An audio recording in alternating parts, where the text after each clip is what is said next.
Classificação indicativa. Livre para todos os públicos.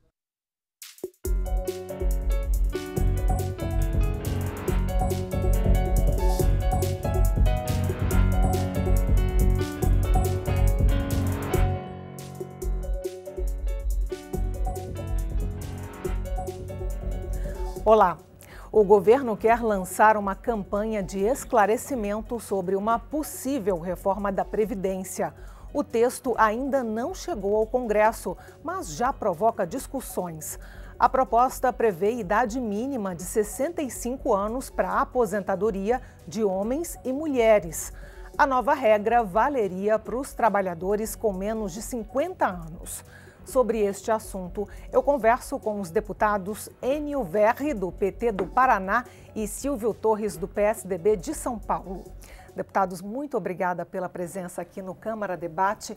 Eu gostaria de começar pela proposta que ainda não chegou. Existe alguma forma de a gente antecipar aqui no programa esses detalhes?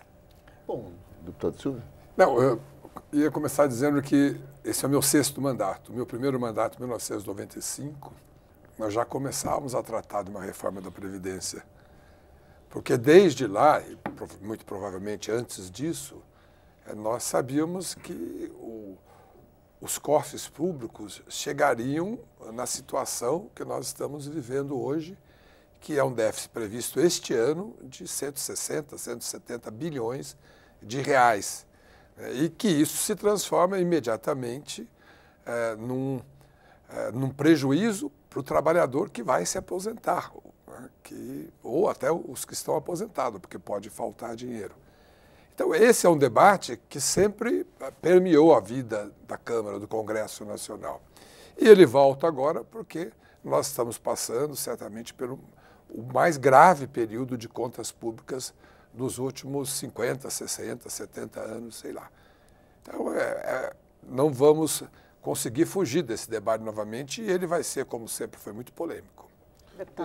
Eu concordo plenamente com o deputado Silvio. Nós temos uma coisa concreta, a população brasileira envelheceu, né, o número de filhos por casal reduziu muito, né, hoje a população não se recompõe, né, em torno de 1,7 filhos por casal.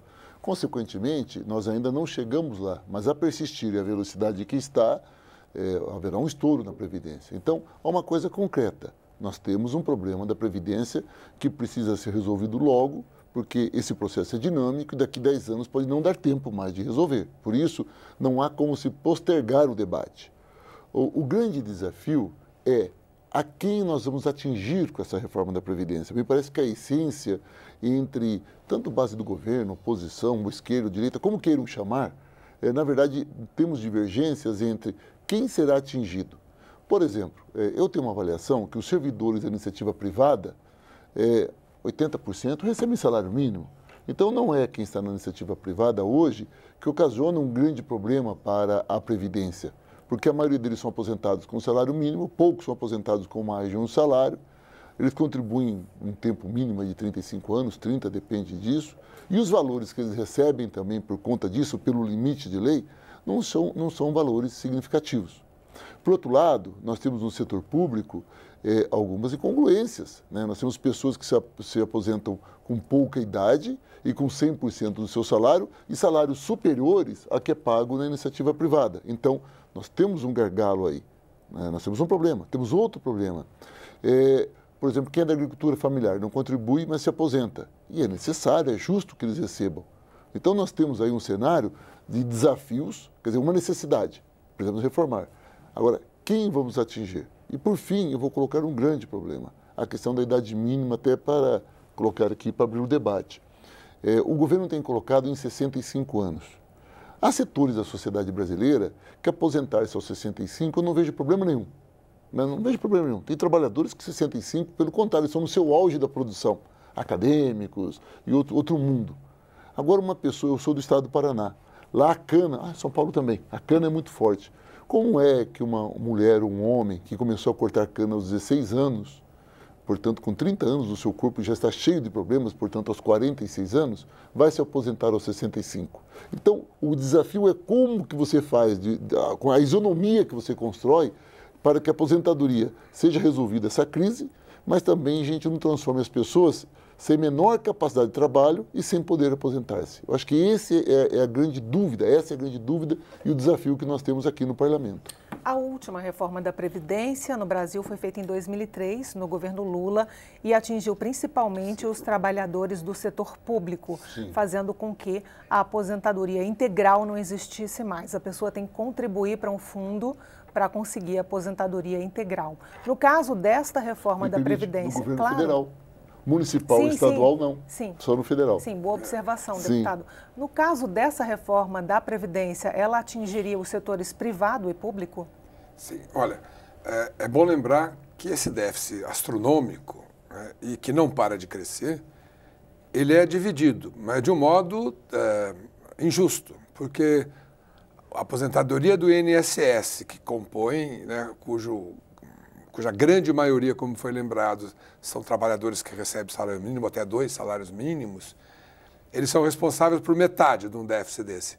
A outra metade é para cerca de 1 milhão de trabalhadores do serviço público. É uma desigualdade que não pode ser continuada. E mais, né, ainda o pessoal do setor público, tem muitos que se aposentam com idade menor, com 25 anos de trabalho, por exemplo. Eu me lembro que o ano passado, ano retrasado, foram aprovadas leis que deram também a funcionários federais que não tinham essa prerrogativa de se aposentar, mulheres com 25 anos. E nós todos sabemos que hoje as pessoas vivem mais, né? E quando se fala num trabalhador rural que efetivamente tem um desgaste maior físico e tal, mas é bom lembrar que o que está se pensando é numa transição de 15 anos. Então, eu acho que daremos tempo a essas pessoas para que elas continuem gozando dos benefícios ainda, principalmente essas que você falou do trabalhador na cana, né? Nós temos hoje a colheitadeira mecânica. Hoje, isso, por exemplo, em São Paulo já é proibido há alguns anos que você faça corte de cana manual, digamos assim. Então, a tecnologia, no tempo para frente, vai tirar do trabalhador um peso grande ainda que interfere na sua saúde. Eu reconheço isso. Na verdade, deputado, o meu questionamento nesse aspecto é o seguinte. Na teoria econômica, é muito comum se dizer que quando você tem um setor que entra em crise, esse pessoal passa a trabalhar em outro setor, porque abre emprego em outra área. Mas isso não se dá com quem trabalha pesado. A pessoa que entra para ser servente de pedreiro, por exemplo, por mais que tenha avançado a tecnologia, ele é servente de pedreiro. Ainda a massa, mesmo que a massa seja na betoneira, ele abaixa, levanta. Tem um tempo de vida, o seu físico, né? Assim como o cortador de cana. Por exemplo, eu vou falar de um trabalho intelectual. A professora da escola municipal, pode ser de São Paulo, do Paraná, que são estados relativamente ricos, né? É justo a gente comparar, mas do Brasil. Elas trabalham 40 horas aula dentro da sala, com crianças de 9 anos de idade, sempre tímidas e quietas, que não é verdade, né? São muito inteligentes hoje. Então, o desgaste de um professor da escola básica não pode ser comparado com o desgaste de um professor universitário que dá aí 10, 12 horas aulas por semana e o resto do tempo dele dedica-se à pesquisa. Ou o juiz, ou então um policial, com todo o risco que ele corre, o policial aposenta seus 42, 43 anos. Então, nós temos que repensar como se faz essa transição e como torna isso justo. Ao mesmo tempo, além de atingir idade, eu acredito que alguns setores têm que ser tributados e que não são. Por exemplo, a agricultura familiar, ela traz benefícios gigantescos para a sociedade brasileira, a produtividade dela é alta e ela não contribui, mas o pai, a mãe, ali, o pessoal da família se aposenta. Por exemplo, tributar o agronegócio para que ele seja suficiente para garantir a agricultura familiar. Será um tributo insignificante, 0, alguma coisa por cento, e resolveria isso. Já o servidor público, defende o Estado, né, por ser um homem de esquerda, acho que o Estado tem que ser ampliado, não defende o Estado mínimo, mas eu concordo com o deputado Silvio. Nós não podemos jogar só nas costas do servidor público, mas que teremos que construir primeiro uma transição. E temos que atingir esse setor. E outra coisa, há um dado que eu tive há muitos anos, eu não sei se ele é atual, talvez o senhor tenha, deputado, é que nós temos servidores públicos e trabalhos intelectuais que o tempo os amadurece e os torna melhores, se aposentando com idades muito abaixo da idade legal. O número de pessoas que se afastam para o auxílio-doença, por exemplo, no setor público é muito grande. Eu compreendo isso por professores, volta do ensino básico, tá? Eu não compreendo isso para quem é um assessor técnico no ministério, por exemplo. E o índice de afastamento por doença é muito alto. Acho que vale lembrar que o que está se prevendo, como foi dito, não há ainda a reforma posta, né? Sim. Existem modelos que estão sendo distribuídos para a imprensa, vazamentos para poder já estimular o debate. Tudo de ensaio. Assim como o governo já está conversando com as centrais sindicais já há algum tempo sobre esse assunto. Mas vale lembrar que alguns outros pontos estão sendo previstos para serem mudados. Por exemplo, a questão de determinadas pessoas receberem cumulativamente pensão e aposentadoria. É um número altíssimo. São quase 3 milhões de pessoas no setor privado e um outro tanto menor no setor público. Também a questão de auxílio doença, de auxílio saúde, o governo está fazendo uma ampla mobilização, está chamando todos que estão afastados. Tem muita gente afastada há um tempão para revisar, porque gente que está gozando do benefício de afastamento e efetivamente continua trabalhando em outra coisa, dando outra renda.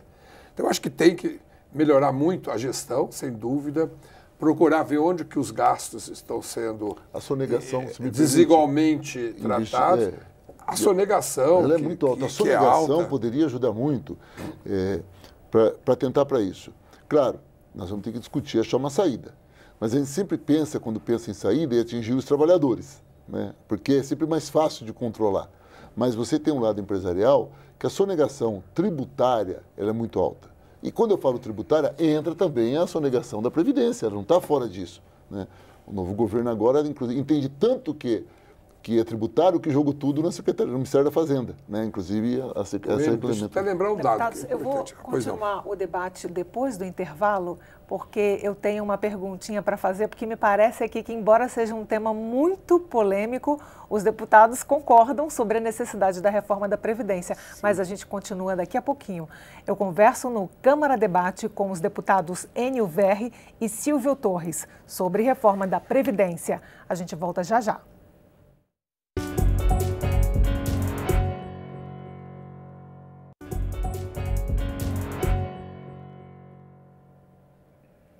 Você está no Câmara Debate e eu converso com os deputados Enio Verri, do PT do Paraná, e Silvio Torres, do PSDB de São Paulo. O assunto é a possível reforma da Previdência. Então, embora seja um tema polêmico, como a gente havia discutido no primeiro bloco, há um consenso, pelo menos aqui no estúdio.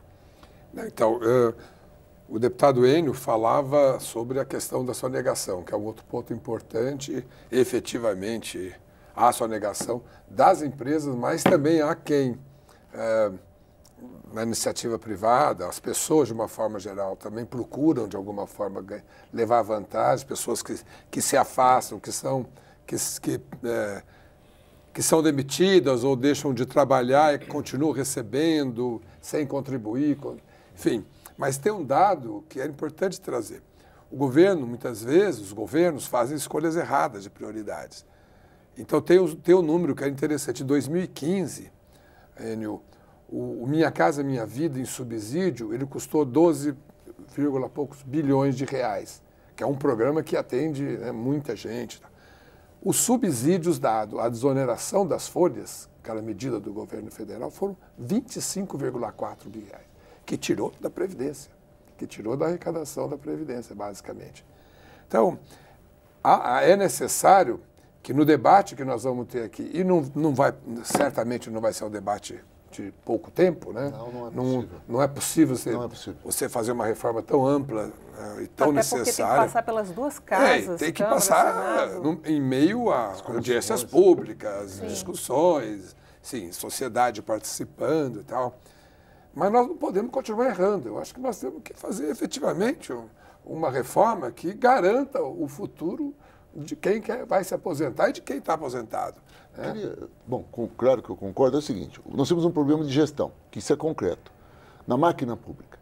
Eu, por exemplo, entendo que quando houve o processo de incentivo à folha de pagamento, né, a desoneração da folha de pagamento, havia uma análise por parte do governo que, desonerando a folha, haveria um incentivo desses setores que tiveram essa vantagem, se tornando mais competitivos, inserindo-se mais no mercado internacional e gerando mais emprego.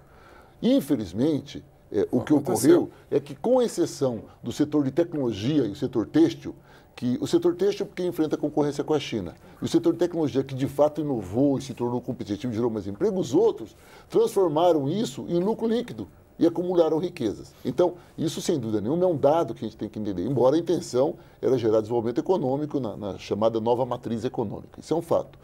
Na Previdência, e isso de fato pode ser acertado. Agora, toda vez que se discute isso, me preocupa muito essas políticas de subsídio a empresas. Porque normalmente você subsidia a empresa, ela gera riqueza, mas não distribui a riqueza. Esse é o grande desafio. Um outro aspecto que é importante, que não haverá um consenso tão simples, eu volto a dizer, porque é o seguinte, embora nós tenhamos consenso sobre o problema, a saída não será tão simples. Primeiro, haverá consenso sobre uma máquina mais eficiente de auditoria, de liberação de recursos para os trabalhadores. Mas, ao mesmo tempo, a máquina tem que ser muito mais eficiente na sonegação, que ela é alta. Embora a sonegação tenha diminuído com o passar dos anos, por conta da tecnologia, né, da inovação tecnológica, do controle que é feito hoje, ainda há um cálculo, se a sonegada não tem informação oficial, mas em torno de 20%, 30% de sonegação. Mas então, deputado, essa reforma da Previdência, ela se concentraria não só em aumentar a idade mínima para aposentadoria, mas também em arrochar, digamos assim, o sistema de fiscalização? Não, na verdade, a reforma da Previdência é uma coisa muito ampla. O deputado Silvio tem razão, não é uma coisa simples, a gente faz de uma hora para outra, até porque nós teremos manifestações, pressões, o parlamento será muito pressionado, tanto pelos trabalhadores como pelos empresários. Porque é um choque de classes, os interesses não são exatamente os mesmos. Cabe a nós, no parlamento... É lembrar que em todos os momentos que houve a discussão de... Foi feito algum avanço, foi muito... É polêmico. Foi muita pressão. É muita pressão Eu dos me dois lembro lados. de que atravessar o corredor da Câmara para chegar... Era um corredor polonês ali. Eu me lembro quando a reforma foi aprovada no plenário, nós noticiamos na TV Câmara com o jornal às 4h45 da manhã. Exatamente, não será diferente. Nós ficamos até de madrugada acompanhando o trabalho dos deputados até amanhã do dia seguinte para aprovar a reforma da Previdência. Como o nosso tempo é curto, eu não podia deixar de fazer eu queria fazer uma observação. Nós temos hoje, já tramitando numa comissão especial, que eu faço parte, o deputado Enio também, a PEC 241, que é a PEC que limita os gastos de orçamento globalmente. No ano seguinte, só pode haver o aumento da inflação do ano anterior. E isso inclui as despesas primárias totais, correntes, de capital, inclusive a Previdência. Então, a reforma da Previdência, se ela não vier, a PEC dos gastos vai estar inviabilizada, porque ela sozinha pode, entre aspas, comer todo o espaço que vai se ter para aumentar o orçamento. Então, pode acabar inviabilizando a operação, o financiamento de vários setores importantes. Então, a PEC 41, ela se completa com a reforma da Previdência. Aliás, o governo tem deixado isso claro. Agora, deputados, a PEC 241, bom, o conjunto, a PEC 241, a reforma da Previdência, isso, ela vem do Executivo com um formato. Ela não volta com o mesmo formato. Claro. Nós costumamos usar o termo, o meu primeiro mandato, longe da experiência do deputado Silvio, a gente costuma usar o termo seguinte: a gente vai melhorar aqui no parlamento essa proposta. O que eu compreendo, e até havia comentado anteriormente, é que do jeito que o ministro Padilha tem colocado a reforma da Previdência, tornando-se o porta-voz, para mim ele está fazendo o seguinte: ele está aumentando, para criar uma grande crise, uma grande preocupação, para que na casa a composição das forças elabore um projeto mais sensato, mais sensível às necessidades das pessoas e volte. Para que seja uma reforma da Previdência mais suave, mais palatável. Exato, porque, por exemplo, tem que ter uma transição. As pessoas que, por exemplo, com mais de 50 anos terão dificuldade, você não pode mudar isso radicalmente, e indiferente da linha ideológica, direita ou esquerda, a questão da sensibilidade com o ser humano. E isso não há como você mudar. Sim, e isso acabará ocorrendo. Ninguém vai propor uma reforma que vai matar as pessoas. Com insensibilidade. Exatamente. Agora, ninguém vai aprovar isso. Nesse prisma, não sei se é sensível ou insensível, mas houve uma declaração do ministro Eliseu Padilha de que direito adquirido era o direito adquirido na saída, não na entrada. O O que ele quis dizer com isso? Olha, na minha opinião, o ministro Eliseu Padilha fala mais do que deve às vezes. Ele só perde para o ministro da Saúde, Ricardo Barros, que fala muito também, é muito famoso pelo que ele fala. Mas o ministro Eliseu Padilha, ele é um estrategista, o cargo dele é esse. Então ele lança isso, conforme disso, para criar uma preocupação da população, dos trabalhadores, para depois ele tentar, espera Nada recompor está isso na garantido, frente. tudo Talvez, pode mudar. Talvez não fosse interessante, porque falar isso, criar uma preocupação, vai fazer que muita gente se aposente imediatamente. Já está ocorrendo. Isso vai agravar ainda mais o déficit. Mas já está Então, ocorrendo. Já está ocorrendo isso. Em relação às regras que poderiam vir na reforma da Previdência, nós discutimos aqui o aumento da idade mínima, que talvez passaria a 65 anos, o aumento da fiscalização, que os dois deputados mencionaram, alguma outra regra? Não, a transição, a questão de acúmulo de benefícios, a questão também de o salário mínimo ser desvinculado dos aposentados. Uma desvinculação. Uma briga muito grande, haverá uma briga sobre isso. Igualdade do enfim, gênero. O gênero. Tem esse período dos 15 anos para poder ajustar quem já tem, de alguma forma, um direito adquirido. A igualdade entre homem e mulher, por exemplo, que será muito polêmico. Que vai ao longo do tempo, né? A previsão, pelo menos por tudo que tem circulado até agora, fala e que seria atingida a igualdade daqui a não sei quanto tempo, algum tempo e tal. Eu acho que o importante é que o debate se dê no nível que nós estamos fazendo aqui, oposição e situação, né? Nós, de alguma forma, somos do governo também, mas que se dê também fora, num diálogo muito efetivo do governo com a sociedade. Eu acho que isso já começou, o governo tem conversado com as centrais, dizem que vão mandar até o final de setembro, agora já a reforma, ou se não, uma minuta dela. Provavelmente não vai acontecer, também parece que esse assunto esfriou um pouco.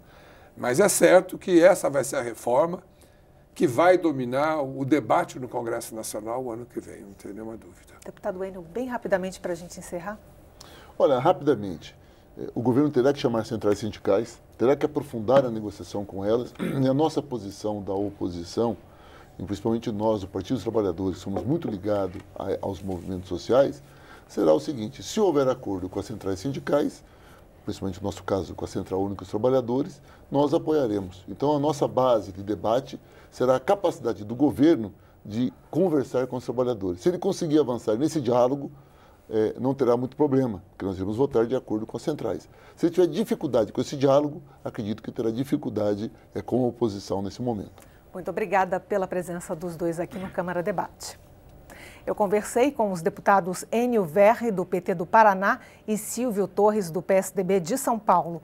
Obrigada a você que nos acompanha. Você pode conferir esta e outras edições do Câmara Debate na internet, no portal da Câmara ou no YouTube, no canal da Câmara dos Deputados. Até o próximo Câmara Debate. Tchau.